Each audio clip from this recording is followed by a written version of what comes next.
Mehr nuden Leben. Hast du die einmal Lü ankeken, die bummelig so alt sind, als du selbst? Hast du doch auch einmal bedacht, das kann doch wohl nicht angehen, wat die als so alt und klapperig aussieht. Min Norwesche hat mi allerletzter Tauwart bericht. Sie kommt ut Ollenboch in Ollenboch, hat den smucken, ollen, frischen Namen Maret und vertell mi. Ich seit allerletzt in Töfrum von min liegen Teenkleppner. Ich hab min allerersten Termin bei ihm und kick min Betten in sin Töfrum Wär ja eins wat Nieges für mi. An de Finsterwand hüng auch sin Diplom und dat dröch sin vollen Namen. Willem Südbeer. Mit eins käm dat erinnern an groten, zwarthorigen, bannig gaut utsehen Jungen und min Bauerstobenklass von de Graf Anton Günther Latinschule in Ollenboch. Soll dat womöglich de sölvige Kerl sein, de min Schultit von vor 40 Jahren alle deren so durcheinanderbröch het?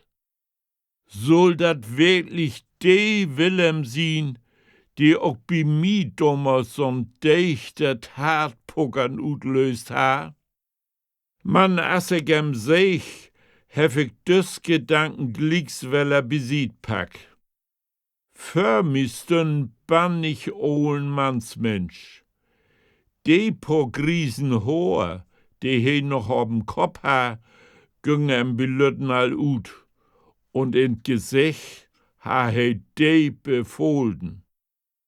Dus Kerl mit de rot anlopen, tran Augen, wär viel to old, min smoken Schulkamerad ut Ollenboch in Ollenboch zu sehen. Man, as he min Teen durchkeken und sie behandeln abschlotten ha, fröch ich dann noch, wat he ob die Graf Anton Günther Latinschule gaun wär. Wann ich verdattert andert he. Jawohl, da war ich. Wann habt se denn ihr Abi mog?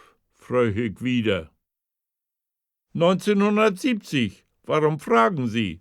Wer sie'n ander. Sie wären in min Schulklasse, ich. He kickt min Lütbeten verbiestert an. Und dann hätt düsse Ole, grieshorige Nötbüdel, mit sin fetten Moors mi doch de döschige Frau stellt. Was haben Sie denn damals unterrichtet?